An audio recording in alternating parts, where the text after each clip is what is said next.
And this morning, Sheila conducted our unconscious bias training a few weeks ago. And one of the topics that we discussed in that training at the end during the Q&A was microaggressions. So we're excited to have her here today. This is an event in conjunction with Destination Toledo, the Employers Association, Epic Toledo, and the Toledo Regional Chamber of Commerce. For our normal housekeeping items, if you could make sure that you are on mute, and that will allow Sheila as the presenter to have a clear communication channel with everybody on the other end. We have quite a few people here this morning. If you do have questions during the session, please put those in the chat box. We'll have some open Q&A at the end of the event as well. So I'm going to turn it over to Sheila. Sheila Eason is the founder and CEO of Elevate People Solutions, a leadership consulting and coaching company. She is a John Maxwell certified speaker, trainer, and coach, and speaks to individuals and groups in the areas of leadership and personal growth and development. Through her licensed diversity and inclusion program, Another Seat at the Table, she also helps organizations increase their awareness of the benefits of having diverse and inclusive workplaces and assists them in developing strategies toward creating respectful work environments. As a coach, Sheila is passionate about helping individuals and teams uncover the attitudes and/or behaviors that may be hijacking their personal, professional, or team success. She works with her clients to facilitate the development of self-awareness and identification of specific actions they can take towards achieving their goals. Please welcome founder and CEO of Elevate People Solutions, Sheila Eason. Oh, Sheila, you're on mute.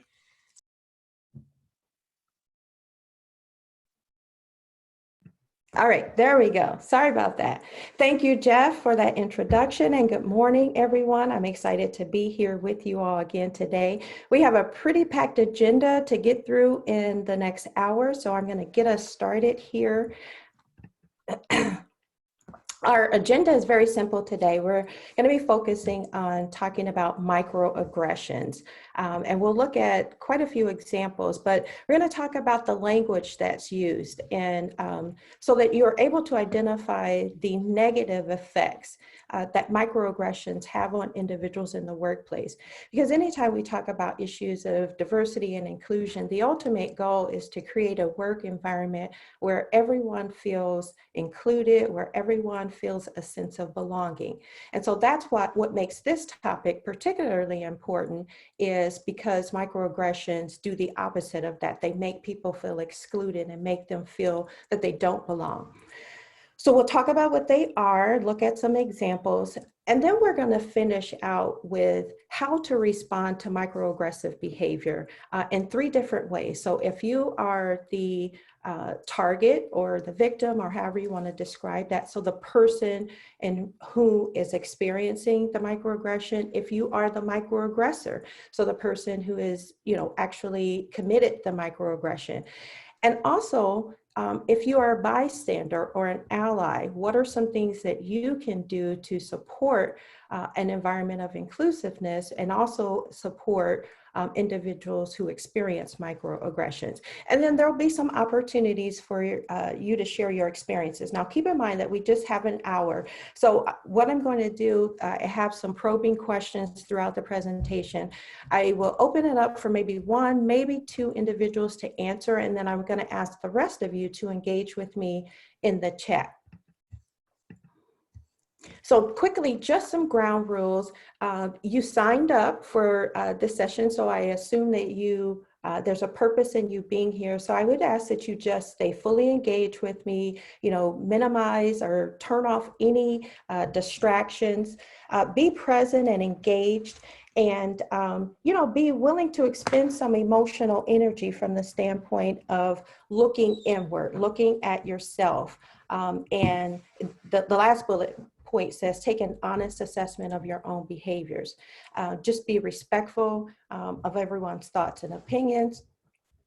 Assume positive intent. So if someone says something, whether it's, verbally or in the chat room, just assume positive intent. And then just listen attentively throughout the presentation. So I'm going to kick us off here with a video. And what better way to highlight what microaggressions are than through the words of our children, through the words of teenagers. So take a minute, take a look at this 2-minute video, and we'll come back and have some discussion.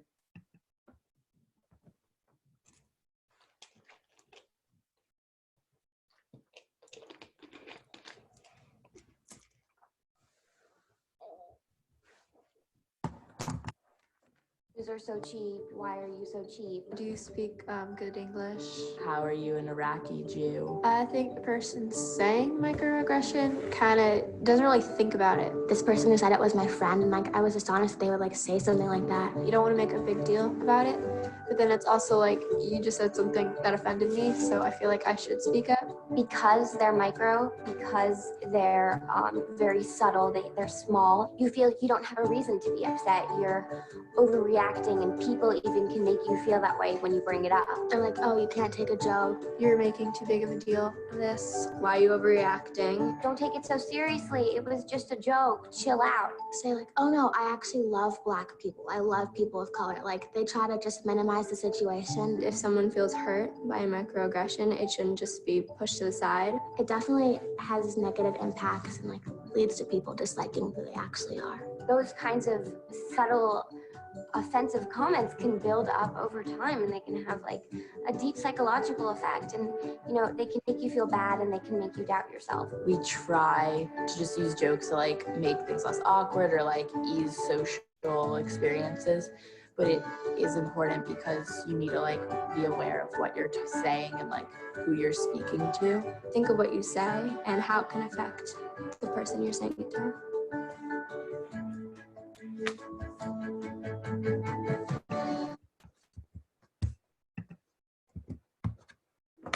So as we heard in the video, words matter.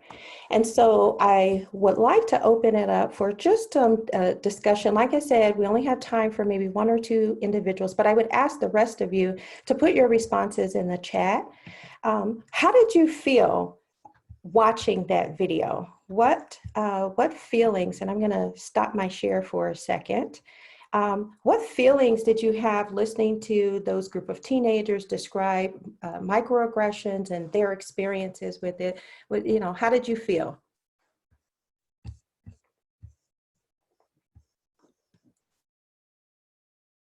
Can you all hear me? Oh, okay. So I see some people in the chat. Empathy, sympathy. I feel the impact that it had on them. Others? Sad. I feel a bit guilty knowing I have said and done some of those things. Thank you, Beth. That's very honest, and I appreciate that. And that's really the purpose of these types of training sessions, is an awareness. And when you become aware, then you know to do better, right? So I appreciate that level of honesty. Jamie says, I realize that I have experienced it before. Absolutely. And so like I said, it brings a level of awareness to us. The next question, I'll keep us moving here. Based on your experiences, particularly in your workplace, how do you think that this topic applies to the work environment? Anyone brave enough to speak up, or we'll go back to the chat room. How does this topic of microaggressions apply to the work environment? Elise says, being told that I'm overreacting or can't take a joke, make me aware how many times I've heard it. Talking about candidates for an open position. Absolutely, Jeff. Yes, this topic is really important. It can be damaging to effective teams. Absolutely. It can really damage the ability to build your teams, because if people, again, are experiencing microaggressions on a regular basis, and we saw in the video where the quote there said that particularly African-American students had experienced 291 microaggressions in 90 days. So that tells us how prevalent it is. It's huge. Many minorities like myself appear white and here experience a lot of microaggressions. It damages trust. All of those things, all of the above, must be top of mind by everyone in the environment of a community college like mine. Absolutely. And I agree with that. In fact, I just did a webinar with a group of students, I think it was last week, on this very same topic, and they had the same feeling. So what are microaggressions? So let's talk about the definition. They are everyday, verbal, nonverbal, they're slights. They can be intentional or unintentional. And what they do, the reason why they're so hurtful is because they convey a sense of hostility. They're derogatory, they're negative messages that are directed towards what we call either target groups or marginalized groups. And you see a list of those marginalized groups can be on the basis of race, ethnicity, gender, age, disability, any number of things. And while microaggressions are more commonly referred to in the sense of race and racism, as you see, any one of these marginalized groups can experience and do experience it. I think about persons with disabilities who experience microaggressions on a regular basis. So again, these are regular occurrences, and they're snubs, they're slights, they're insults. There are three types of microaggressions. The first one is a micro assault. And this type, this is really essentially racism, explicit racism and discrimination. The intention with these types of microaggressions are really to hurt, to cause harm to someone, to oppress or to discriminate against an individual or groups of individuals. And so some examples of that include, racial slurs, ethnic slurs, even outing someone. Let's say you have someone who is a member of the LGBTQ community, and they don't want to be out, but someone very offensively and with the intent to hurt that person outs them. Even sexual harassment is an example of a micro assault. A micro insult, this category is what happens more often, particularly in our work environments. So these are the remarks, they're offensive, they convey insensitivity, and they demean someone's heritage or identity. And again, these are the ones that happen more frequently in society and within our work environments. They're not intentional, so versus the micro assaults, which are very intentional. These are not intentional, but they're due to underlying biases. And we talked about unconscious bias a month or so ago. That is why these micro insults occur, because they're due to underlying biases and beliefs that individuals have about stereotypes that individuals have about groups of individuals. The third type of microaggression is called a micro-invalidation. And so these are the comments or behaviors that really nullify the feelings or the experiences of a person in a marginalized group who is experiencing these microaggressions. So if someone says that they experienced a microaggression, someone said something that was very offensive, you don't look Jewish, or makes a particular comment, and then that person who experienced it says something, the invalidation comes from, well, you're being too insensitive, or you're being too sensitive, excuse me, or can't you take a joke, or just overlook it. It's not really that big of a deal. And that is where the micro-invalidation comes in, because you are denying the reality of what that person has experienced. So here's some more group discussion for you. And again, I invite you to type in the chat, but if there's someone who would care to share openly, I invite you to do that as well. The question is, when people discuss microaggressions, a common response, and we heard it in the video, is that they are innocent acts, that the person who experiences them should just let them go. Again, it's not a big deal. Don't be so sensitive. So my question to you is, to the group is, do you agree? Do you disagree with this point? And why? So let's see what we have here. Pam West absolutely says, we don't realize how prevalent it is. Judy says, I disagree. If we do not speak about it, something will never change. Absolutely. Other comments? This is where you all can engage with me. You can't tell someone how they should feel. Absolutely, Gail. Thank you for that. I disagree. I want to know if something is hurtful or offensive. Absolutely. Thank you for that, Colleen. You should want to know if you're offending someone. Remember, I talked about that the goal in our work environments should be to create an inclusive work environment.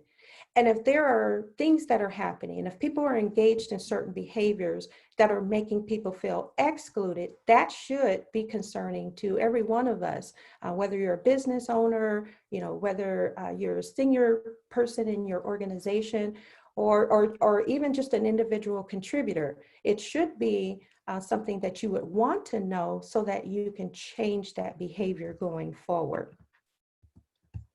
Oops. So in response to that comment that some people say it's not that big of a deal, I love this quote by Roberto Montenegro. He says, it isn't about having your feelings hurt. That's not what a microaggression is about, or someone who complains about a microaggression. It's about how being repeatedly dismissed and alienated and insulted and invalidated reinforces the difference in power and privilege, and how it perpetuates racism as well as other types of isms and discrimination.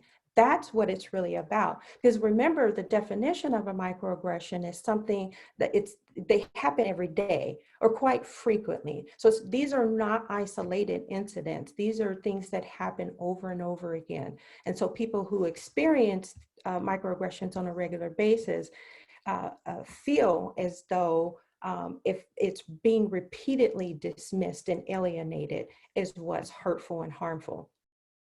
So let's talk about why microaggressions occur. Well, as I mentioned earlier, they're a result of implicit bias. So we, formulate stereotypes and make assumptions about individuals or groups of individuals.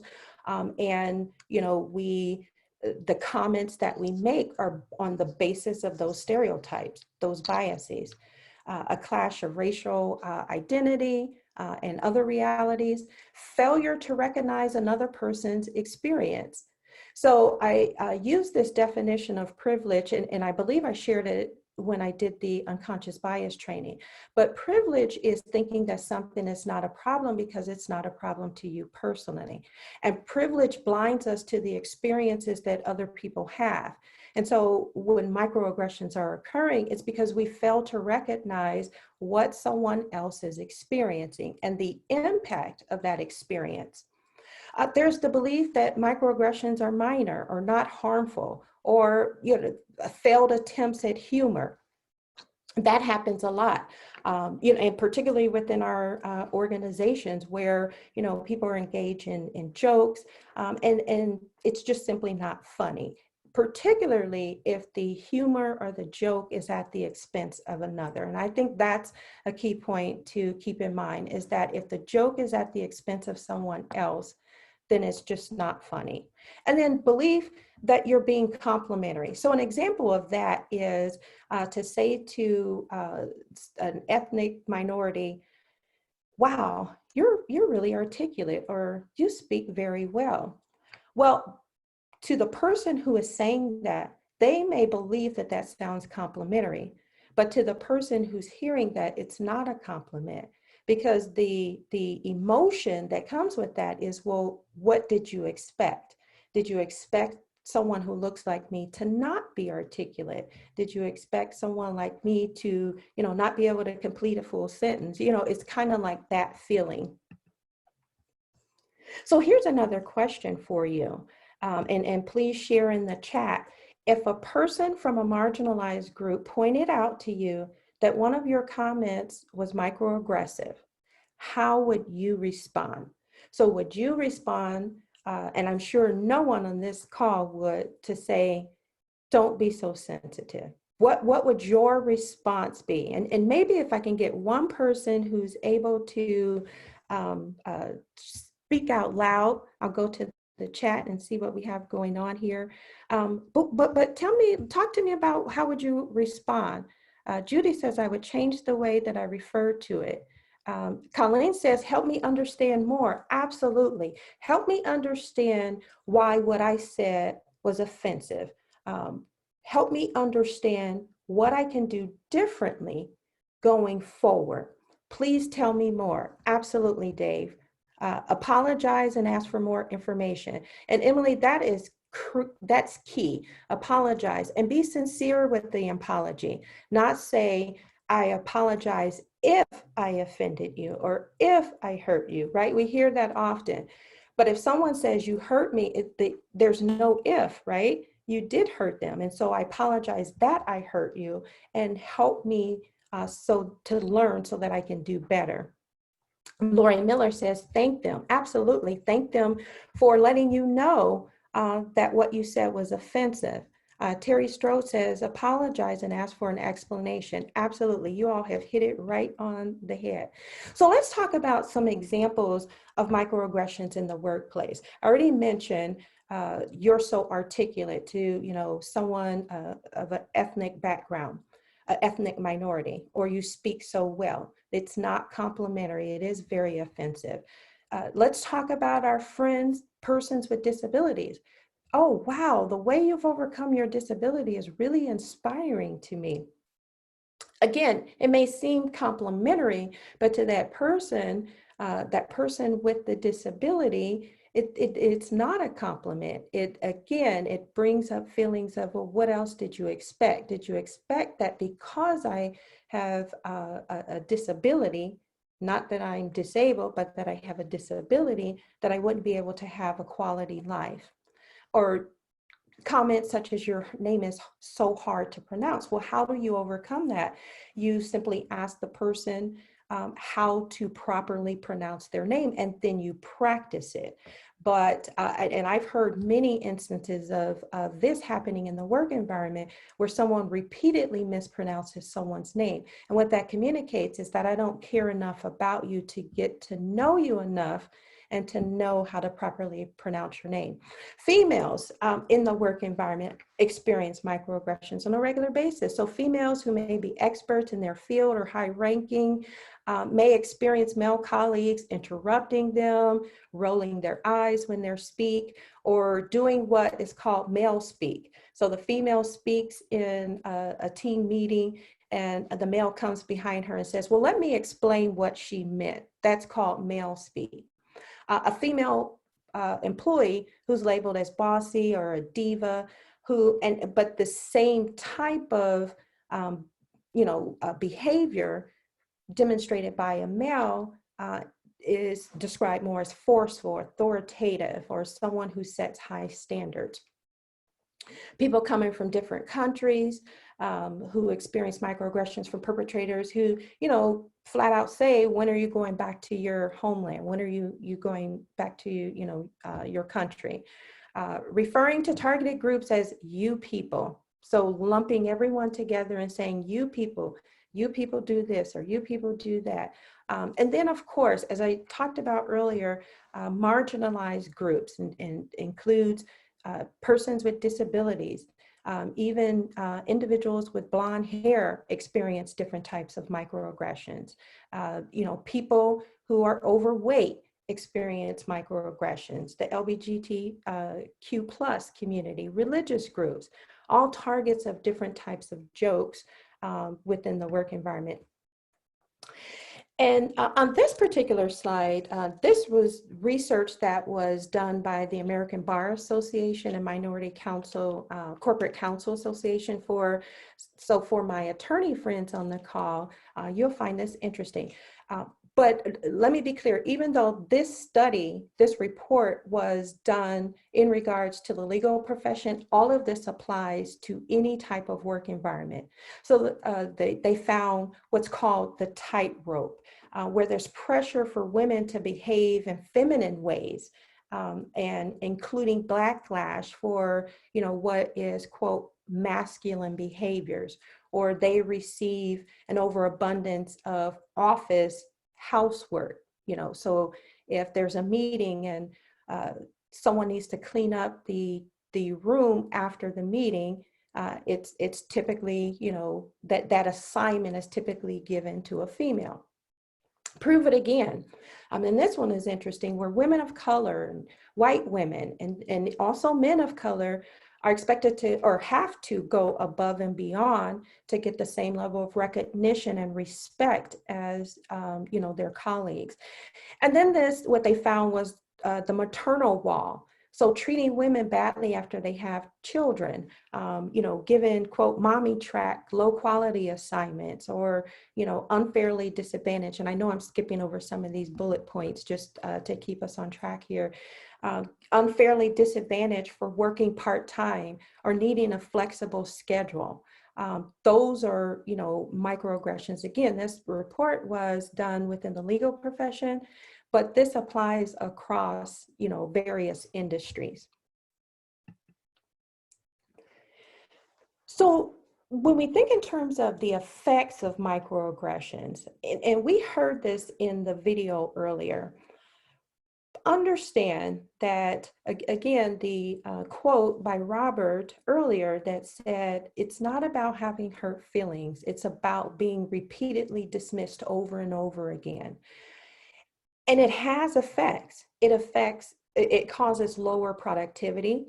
And we understand this in general. Anytime that people are under stress within the work environment, whether there's stress based on the workload, or maybe there's a conflict within the work environment, we understand that it affects people in different ways. And so it's a similar type of effect when it comes to microaggressions. There's lower productivity.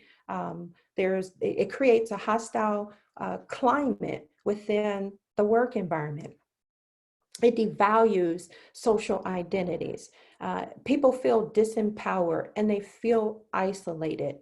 They feel like I'm on this island by myself. And it can also produce different types of mental health issues, so anxiety and depression, sleep difficulties, and what's called the internal dilemma. And you see on the right-hand side here where, there's a list of, various types of mental health issues that can come about as a result of microaggressions. So let's talk about this internal dilemma. And I'm going to date myself, right? So for those of you who don't know who this individual is on the screen, this is Steve Urkel. And he was a character in a show called Family Matters. And for those of you who remember Family Matters, give me a yes in the chat room so I'm not out here by myself. But he was famous for saying, "Did I do that?" And so that was kind of how I got the topic here for, or the title for this session. So the internal dilemma is where someone says, "Did she say that?" Kind of, or "Did she say what I think she said?" Or "Am I interpreting that correctly?" It is this internal dilemma, this internal, kind of fight that's going on, trying to determine, am I really overreacting, or did the person really just say what they said to me? And they're trying to figure out, well, what did the person mean by that? Or should I say something? And that's one of the barriers that people who experience microaggressions are faced with, is, should I say something? And if I say something, will it make things worse? Or will they think that I'm overreacting? Or if I speak up, is it going to cause more damage for me? And so, understanding this internal dilemma dynamic is helpful, for us to understand what people are experiencing, and perhaps why you may be receiving the reaction, or someone in your organization receives the reaction that they do when someone experiences a microaggression, because they're, having these internal thoughts that they're trying to sort through. So there's psychological effects. And we see those listed here where it can cause what's called the imposter syndrome, where, you know, people in marginalized groups feel insecure. They feel undeserving or unaccomplished, like I'm not one of you, like I don't belong here.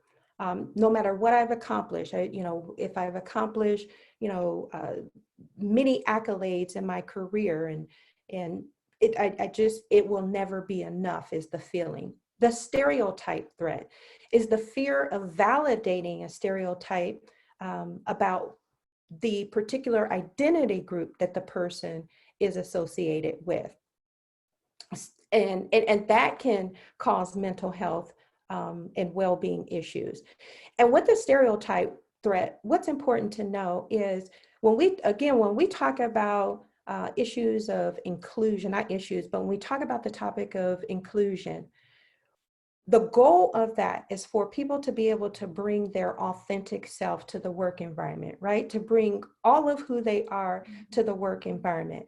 But what happens with stereotype threat is that people push down who they are so that they don't do anything or say anything which validates the stereotype.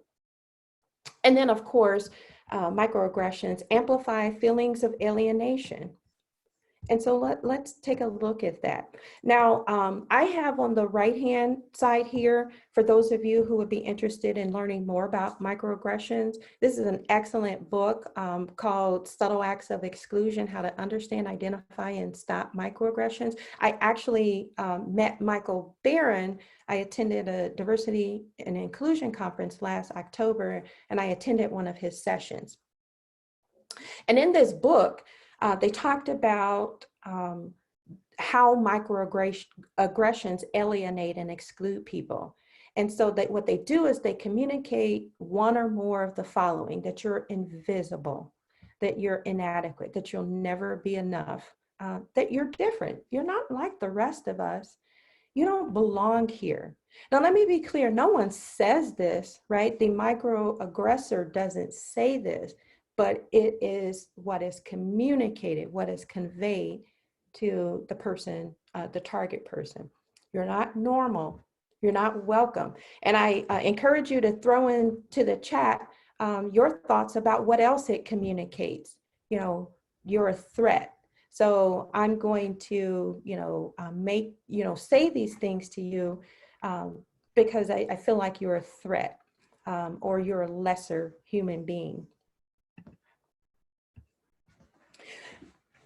So we're going to talk about responding to microaggressions, but before we do that, I want to talk about some of the barriers. So when a person is experiencing a microaggression, again, going back to that internal dilemma, they're trying to sort through what they just experienced, what just happened.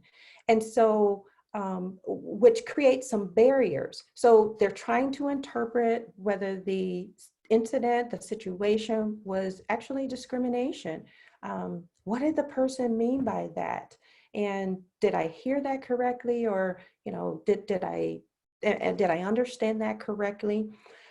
They're deciding whether it's serious enough to warrant a response and what type of response. Do I say something to the person within the work environment? Do I take it to human resources?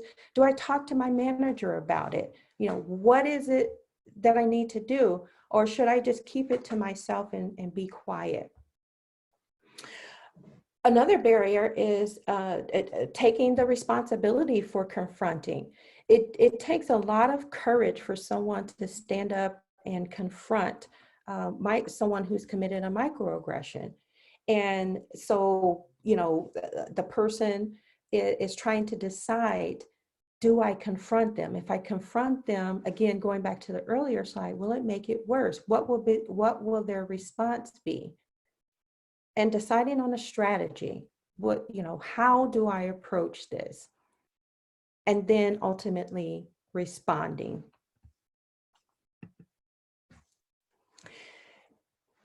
So as I said at the start of this, so we're going to talk about how do you respond. So first of all, If you are the target, meaning the person who experiences the microaggression, first of all, express your feelings and be very descriptive in terms of how it made you feel. And some of you are probably familiar with what's called the I statements. We use that in a lot of different training topics, but you explain how it made you feel, what the person did, how it made you feel, and what it is that you need them to do differently. So the first thing is you express your feelings and just simply state, that hurts my feelings. Or I find that very offensive. And it's okay to say that. Appeal to the person's values. You don't really mean that, do you? I can't believe, I've known you for a year now, and I just am having a hard time that you really believe what you just said. And again, that's appealing to that person's values, because what that does is that causes them to think about what they just said. And it almost kind of puts them on the spot, like, well, do I really mean that? Or, what made me say that? Get them to explain. And I know that several people in the chat room indicated that as well. Well, what do you mean by that? And again, that puts them on the spot, not in a confrontational way, but it requires them to be very thoughtful and to explain what it is that they meant. And sometimes they might not even be able to explain exactly what they meant, because they may not even understand the impact of what they said. Empathize with the underlying feeling. So I know X, but have you considered Y? So I know you had a negative experience with someone who is a part of this particular identity group. But have you considered the fact that that experience doesn't apply to everyone else who's a part of that identity group? Give more information.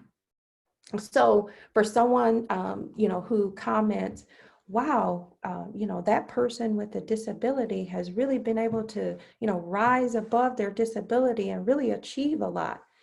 And so your response could be, actually, persons with disabilities are able to accomplish a lot. They're not limited in their ability to achieve things in life.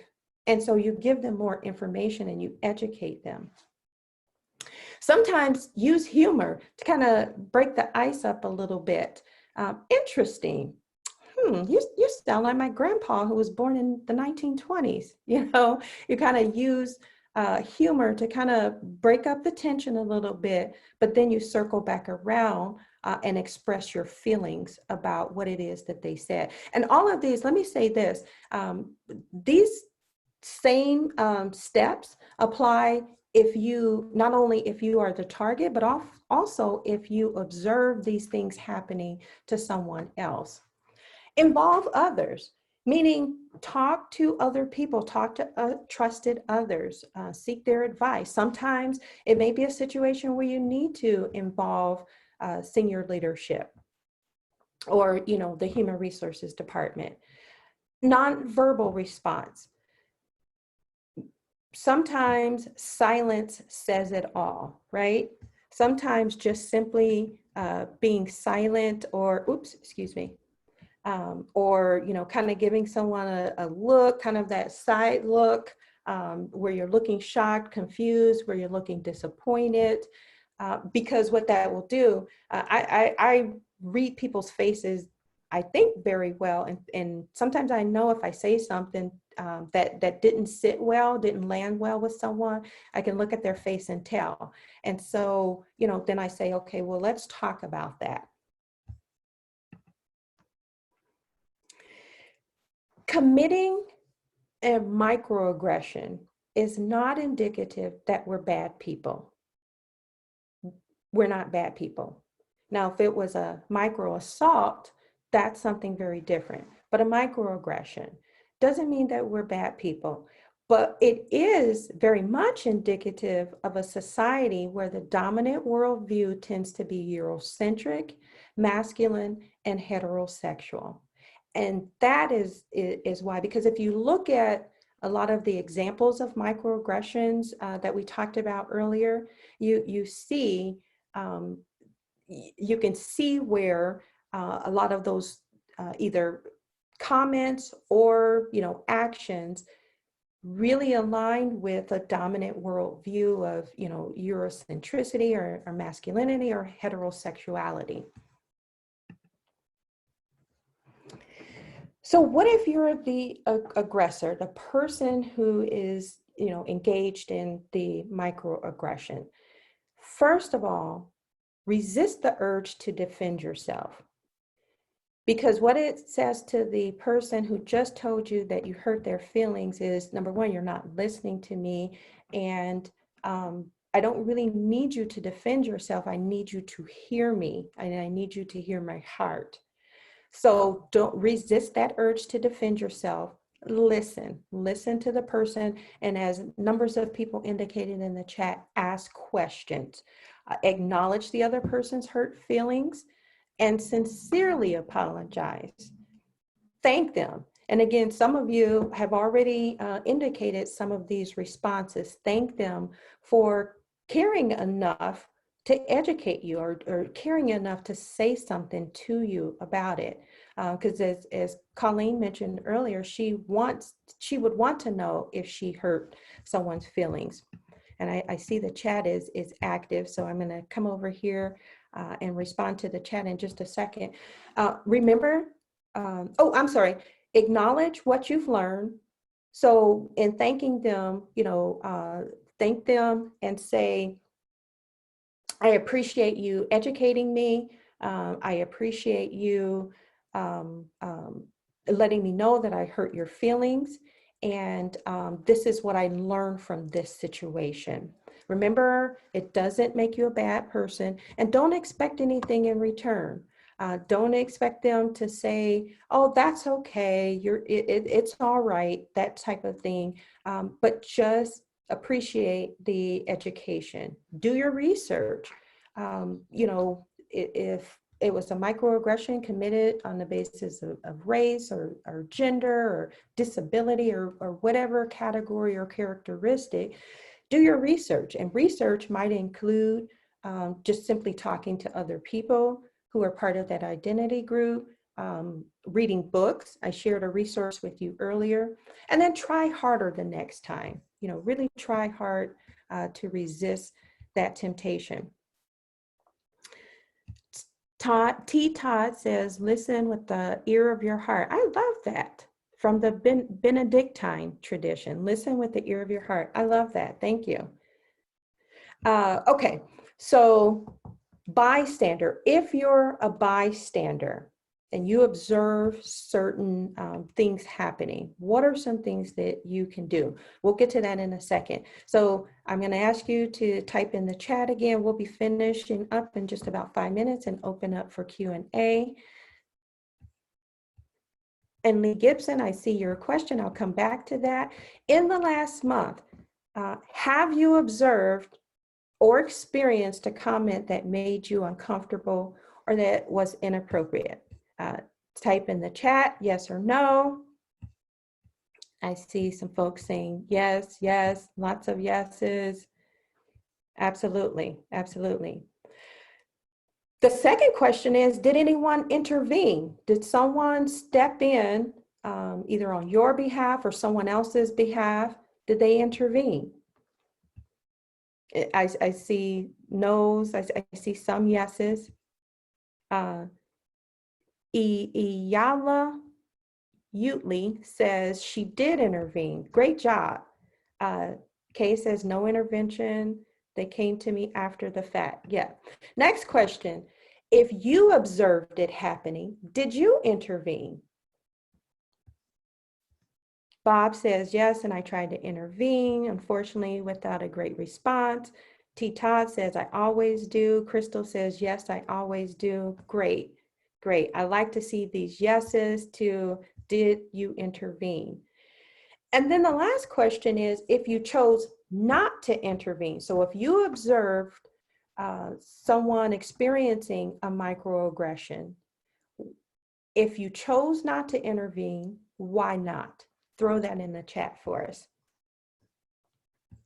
And that may take a couple minutes for folks to think about. But I do want to hear some comments about why you chose not to intervene. Was it fear? Was it that you were concerned that you would receive backlash, or that the person would be upset with you? So responding to the microaggression. So if you are a bystander, first of all, intervene. I'm sure every one of your organizations have some policies and procedures. And Jeff, thank you for that. The time and space did not seem appropriate. And thank you for saying that, Jeff, because sometimes it's not.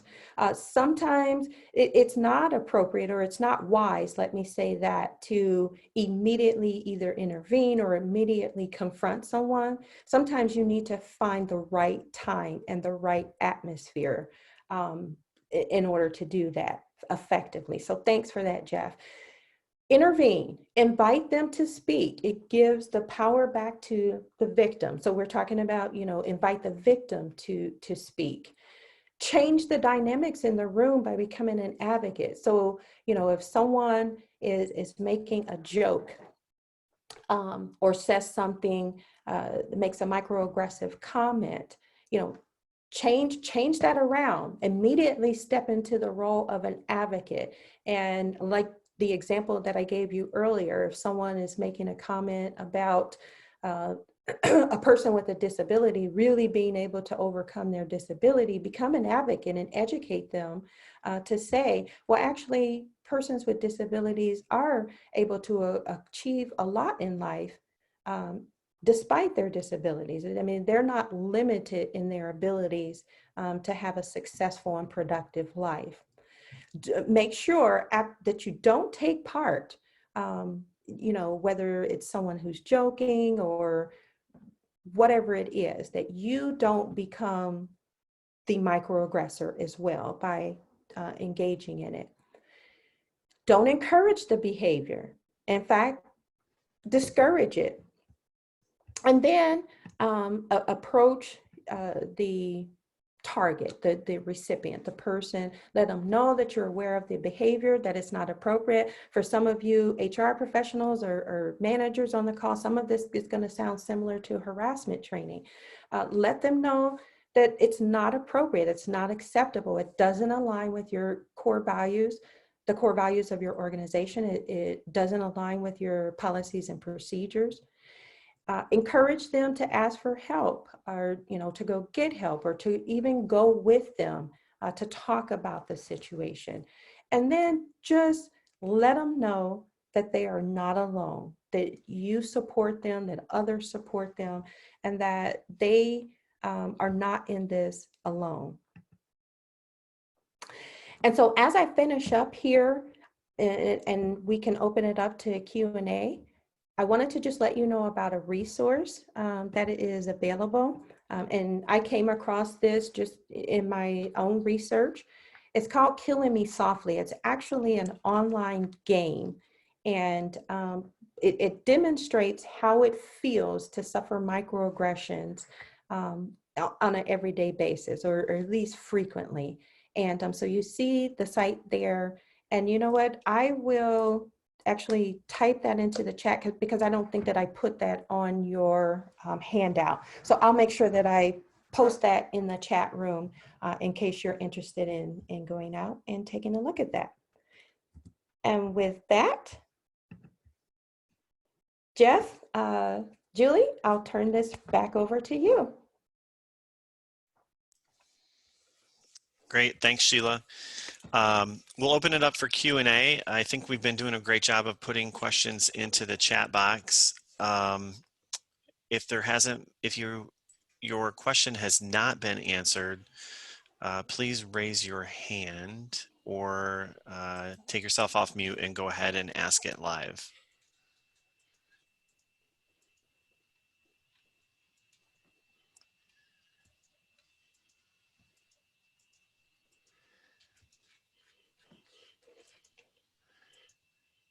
No, any questions? No questions? Oh, I did want to go back. There was a comment forgot the person, but I remember the comment when I made the statement that you can kind of deal with the situation using humor. And I made the comment that someone says, actually, you sound like my grandpa. And someone commented or asked the question or raised the point, isn't making that comment a microaggression?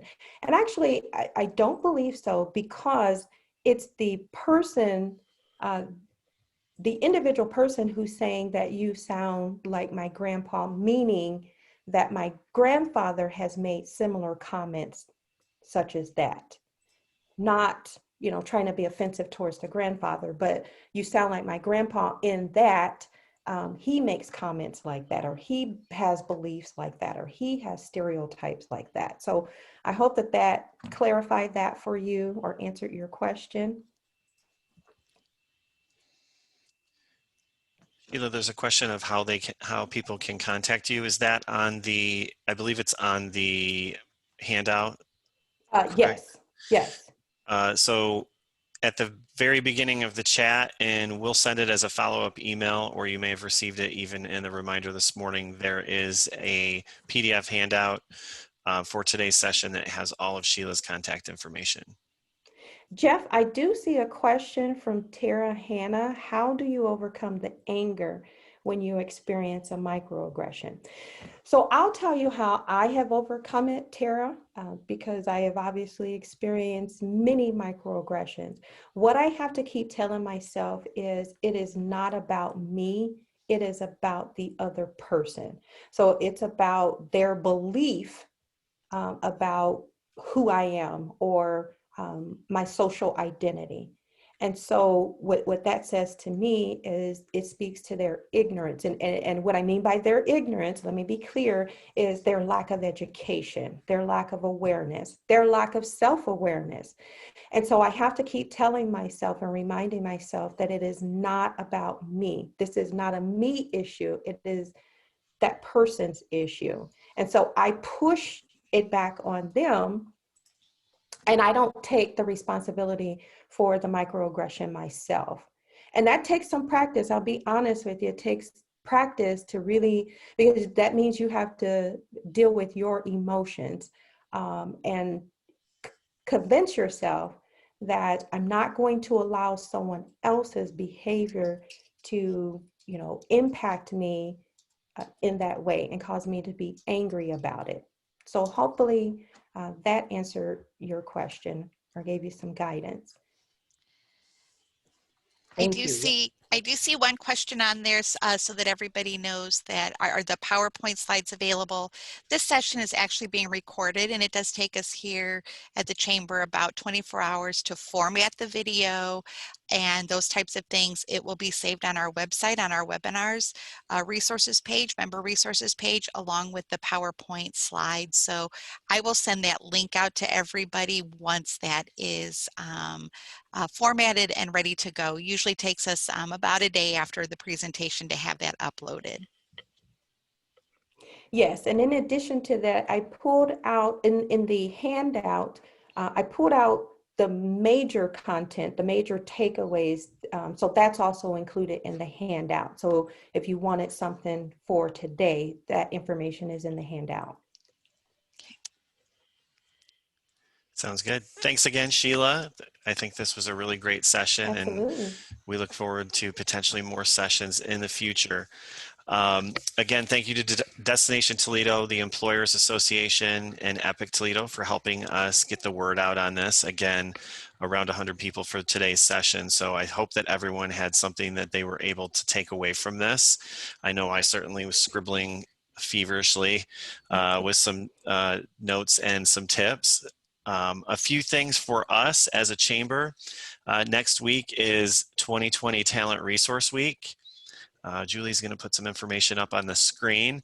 We have 5 live sessions that are available for next week, and we'll be releasing other resources throughout the week. So on Tuesday, we have our Re-Entry Development Initiative session with Senator Rob Portman. We'll be offering the welcome comments for that session.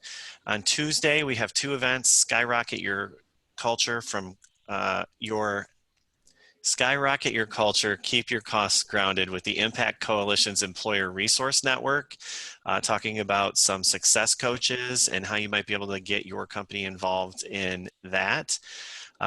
Wednesday afternoon, we have hiring employees with addictions. That is Lucas County Development and Planning. They have a panel who will be talking about overcoming some of the barriers of hiring people who have had some addiction issues in the past. On Thursday, you may have heard of a regular internship, something that has become more popular, especially in the COVID environment, because you can't have an intern necessarily working in the office. Our micro internship, so we have someone from Parker Dewey who will be presenting on that. And then Thursday afternoon, this is another topic that came out of our session with Sheila last month. Employee resource groups, talking about best practices. Our friends over at Owens Corning will talk about how you set up employee and affinity resource groups within your organization. I will send a link to the website with the details and where you can register for that in the chat. And then last but not least, next Friday is our Morning Access Fall Edition. Last year, a Brookings study identified Toledo as a metro area where automation's potential is highest and impact could be greatest. But what does that really mean for the future of our region and our workforce? How should we be preparing our employers, our current employees, as well as our future employees that are still in school to make the most of the opportunities, as well as address the challenges that will emerge as part of this shift?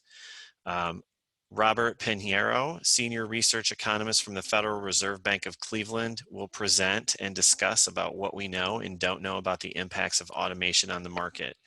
That you can register on the Toledo Chamber website. Lots of stuff next week. A lot of great resources. If you have any questions on that, feel free to contact me and Julie. Again, thank you so much, Sheila, for today. And we hope that everyone has a good rest of their week. Jeff, I wanted to let you know that I did put in the chat for Talent Resource Week. We have a promo code right now, TRW 2020. So if you are able to register for any of those sessions for Talent Resource Week, use that promo code. Our sponsors for that event have made that possible for us to put that a special offer out to you. Thanks, Julie. Thanks again, everyone. Enjoy your week.